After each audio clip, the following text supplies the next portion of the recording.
आप सभी प्यारे प्यारे बच्चों का स्वागत करता हूं आपके अपने YouTube channel target with Shivam में।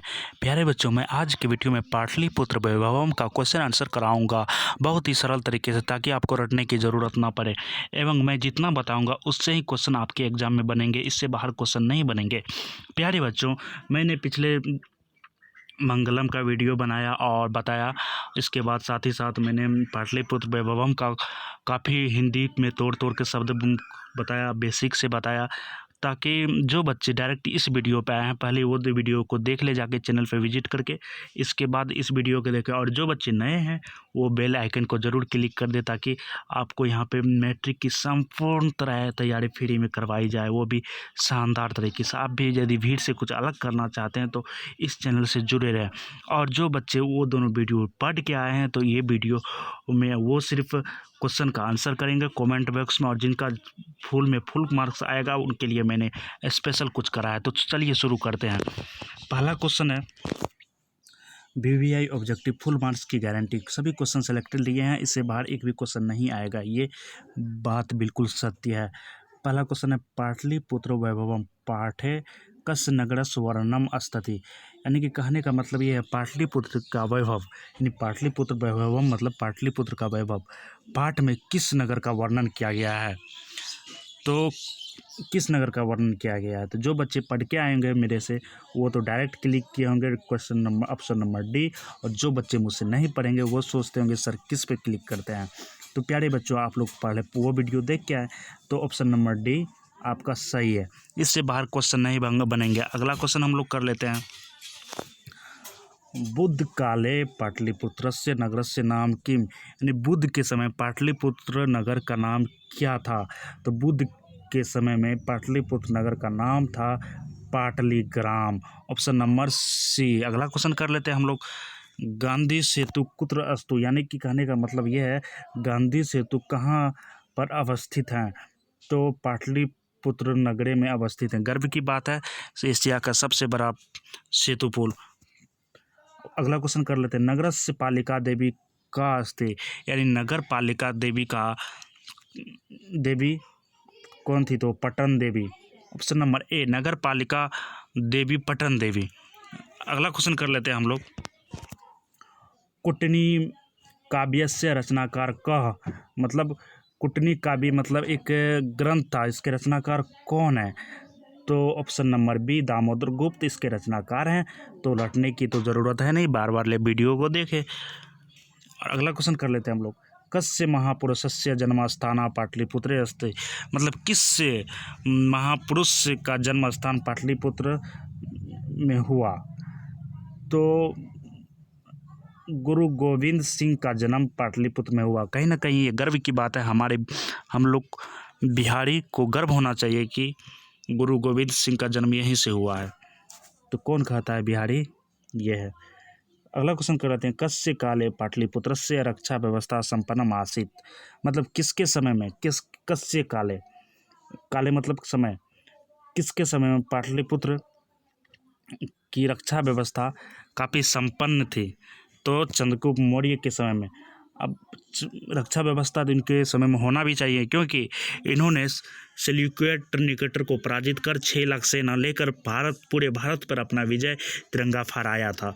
तो इनके रक्षा व्यवस्था में तो कोई शक करने वाली बात है ही नहीं। तो अगला क्वेश्चन कर लेते हैं हम लोग। पाटलिपुत्रम कस्या तटे अस्ति। मतलब पाटलिपुत्र जो है किसके तट पर स्थित थी। तो आप पटना के हैं तो आप लोग को पता होना चाहिए कि पटना किस नदी के किनारे, किस नदी के तट पर स्थित है। तो गंगा नदी के किनारे स्थित है। अगला क्वेश्चन कर लेते हैं हम लोग। कस्य राजधानी नगरम पाटलिपुत्रम अस्ति। कस्य नगर यानी कि किसकी राजधानी पाटलिपुत्र स्थित है। यानी इनमें से ये 4 ऑप्शन आपको दिया गया है, इसमें किसकी राजधानी पाटलिपुत्र है। पाटलिपुत्र बोले तो पटना किसकी राजधानी है इनमें से। तो आप लोग बिहारी हो तो इतना तो पता होगा ही कि बिहार की राजधानी पटना यानी पाटलिपुत्रम। पटना का प्राचीन नाम आप किसी से क्वेश्चन करोगे तो पाटलिपुत्र आंसर होगा। अगला क्वेश्चन हम लोग देख लेते हैं। काव्य मीमांसा नामकम ग्रंथम कल अलिखित। यानी काव्य मीमांसा नामक ग्रंथ को किसने लिखा था, इसका आंसर होगा, फिर से देख लेते। काव्य मीमांसा नामकम ग्रंथम क अलिखित। मतलब ये ग्रंथ काव्य मीमांसा नामक ग्रंथ किसने लिखा था? तो इसका आंसर होगा Rajashekhar. Rajashekhar, option number A, 10 का ए, इतना याद रखोगे। ऐसे मैंने आंसर को लिख रखा है, आप लोग को उतना परेशानी होगा नहीं। राज्ञा अशोकस्य समय अस्य नगरस्य वैभवम कदृशम आसीत्। तो इसका आंसर होगा समृद्धम, ऑप्शन नंबर सी, 11 का सी। अगला देख लेते हैं, मेगास्थनीज पटना किसके समय में आया था? तो इसका आंसर होगा चंद्रगुप्त मौर्य के समय में, ऑप्शन नंबर सी। अब इसके बारे में कुछ हम लोग जानते हैं। मेगास्थनीज जो है ये यूनान से आए हुए थे, किसके साथ? तो सेल्यूकस निकेटर के साथ। और सेल्यूकस निकेटर जो था वो सिकंदर का सेनापति था। तो चंद्रगुप्त मौर्य जो है सेल्यूकस निकेटर को पराजित कर उनकी पुत्री से शादी करा, और शादी करने के बाद ये चंद्रगुप्त मौर्य ने पूरे भारत को अपने गिरफ्त में यानी कब्जा कर लिया, और तो इनका राज्य काफ़ी प्रसिद्ध होने लगा। तो मेगास्थनी ने सोचा कि आखिर क्या है मौर्य साम्राज्य में, मैं भी जाके देखूं। तो वो यहाँ आए। तो किसके समय में आए? चंद्रगुप्त मौर्य के समय में मेगास्थनीज आए। किसके साथ आए? सेल्यूकस निकेटर के साथ। कहाँ से आए? यूनान से आए। तो अगला क्वेश्चन हम लोग कर लेते हैं।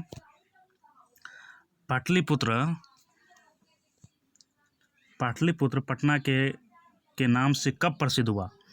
पाटलिपुत्र जो है पटना के नाम से, अभी हम पटना के नाम से जानते हैं। आपसे क्वेश्चन करा जाएगा ये पटना पाटलिपुत्र था पहले, तो पटना ये नाम कब पड़ा? तो आप आंसर दोगे मध्यकाल में। मध्य मतलब मीडियम। पाटल पुष्पों की पुतलिका रचना के आधार पर पटना का कौन सा नाम है? पाटल पुष्पों की पुतलिका की रचना के आधार पर पटना का कौन सा नाम है? तो इसका आंसर होगा पाटलिपुत्र। पाटल पुष्पों की पुतलिका की रचना के आधार पर पाटलिपुत्र जो है इसका आंसर होगा, ऑप्शन नंबर सी। अगला क्वेश्चन हम लोग कर लेते हैं। पटना का इतिहास कितना पुराना है? तो पटना का इतिहास कोई छोटा मोटा नहीं, बहुत पुराना है। तो मैंने इसको काफ़ी बारीकी से बताया था, वो पाटलिपुत्र वैभवम, जिसमें मैंने हिंदी को अर्थ में बताया था, तो उसमें काफ़ी अच्छा से बताया ताकि आपको ये पढ़ने की ज़रूरत भी ना पड़ेगी। उसमें मैंने पढ़ाने के साथ साथ सारा क्वेश्चन आंसर भी करवा दिया था। फिर भी आप लोगों की डिमांड पे ये मैं बना रहा हूँ, और इससे बाहर तो क्वेश्चन बनेंगे ही नहीं, सर पे आप बिलीव कर सकते हो। पटना का इतिहास कितना पुराना है? तो ऑप्शन नंबर ए 2500 वर्ष पुराना है। पटना आज के ही नहीं। यूनान का राजदूत कौन था? तो मैंने कुछ देर पहले ही बताया था आप लोगों को कि यूनान से मेगास्थनीज आया था, किसके साथ? सेल्यूकस निकेटर के साथ। सिकंदर कहाँ का था? यूनान का। नेक्स्ट क्वेश्चन कर लेते हैं हम लोग। कॉमेडी महोत्सव किस ऋतु में मनाया जाता है? शरद ऋतु, ऑप्शन नंबर डी, शरद ऋतु। अगला क्वेश्चन हम लोग कर लेते हैं। पटना नगर की पालिका देवी कौन है? पटना नगर की पालिका देवी ऑप्शन 18 का हो जाएगा पटन देवी। पटना नगर की पालिका देवी कौन है? तो पटन देवी। अगला क्वेश्चन कर लेते हैं हम लोग। हम लोग बिहारस्य कस्मिन् गोलगृहम् अस्ति। तो इन सबको पता है कि बिहार में गोलघर कहाँ स्थित है? तो पाटलिपुत्र नगरम, ऑप्शन नंबर ए। अगला क्वेश्चन कर लेते हैं हम लोग। कस्य नामांतर पुष्पपुरम कुसुमपुरम व प्राप्यते। तो इसका आंसर होगा पाटलिपुत्रस्य, ऑप्शन नंबर डी। अगला क्वेश्चन कर लेते हैं। अगला क्वेश्चन कर लेते हैं हम लोग। ये क्वेश्चन बहुत ही वीवीआई है, क्योंकि ये बहुत सारी प्रतियोगी परीक्षा में भी पूछा गया है कि एशिया महादेश में सबसे बड़ा सेतु कहाँ पर है, उस सेतु का नाम क्या है? तो वो सेतु है 21 का हो गया, आपका आंसर हो गया सी, गांधी सेतु। ये क्वेश्चन आपके कम्पिटिटिव एग्जाम में भी बनेंगे। जब आप मैट्रिक करके इंटर में जाओगे, इंटर करके कम्पिटिटिव में जाओगे, तो ये क्वेश्चन आपको जीके में देखने को मिलेंगे। तो एशिया का सबसे बड़ा सेतु तो गांधी सेतु। अगला क्वेश्चन कर लेते हैं हम लोग। गंगया उपरि गांधी सेतु नाम्र महादेशस्य दीर्घतम सेतु अस्ति। Option number C, Asia. अगला क्वेश्चन कर लेते हैं हम लोग। पाटलिपुत्र नगरे प्रसिद्धम अस्ति। पाटलिपुत्र नगर क्या चीज़ के लिए प्रसिद्ध है? तो अगला ये इसका आंसर हो जाएगा ताजमहल तो है ही नहीं, क्योंकि ताजमहल आगरा में है। इसके बाद गोलघिरियम के लिए पाटलिपुत्र प्रसिद्ध है। अगला क्वेश्चन कर लेते हैं। अब बताते हैं ये गोलघर क्यों बनाया। ये गोलघर अंग्रेज ने बनाया था। क्यों बनाया था? क्योंकि ये बनाया था एक तरह से बहुत बड़ी इमारत थी, और अब जो है अंग्रेज़ों के समय में इसमें जो है धान गेहूँ ये सब रखा जाने लगा, और अभी ये पर्यटन स्थल बन चुका है। अगला क्वेश्चन कर लेते हैं। कौमुदी महोत्सव डैश डैश डैश अतीव प्रचलित। तो इसका आंसर हो जाएगा गुप्त शासन काल। कौमुदी महोत्सव ऑप्शन नंबर सी गुप्त शासन काल है। अगला क्वेश्चन कर लेते हैं हम। पाटलिपुत्र से दिशि गंगा नदी प्रवाह होती। तो इसका आंसर हो जाएगा उत्तर श्याम। मतलब गंगा जो है किस दिशा में यानी कि बहती है। तो आप लोग को इतना दिमाग होना चाहिए कि गंगा जो है उत्तर दिशा में, हिमालय से निकलती है गंगा, और हिमालय किधर है? उत्तर की ओर। गोविंद सिंह सिख संप्रदाय के कितने नंबर के गुरु थे? तो 10वें। और इसका जन्म कहाँ हुआ था? तो बिहार। तो आप लोगों को यदि क्वेश्चन आंसर मिलाने में दिक्कत हुई होगी तो आप यहाँ पे क्वेश्चन आंसर दिया हुआ है 8 का A, 21 का C ऐसे दिया हुआ है।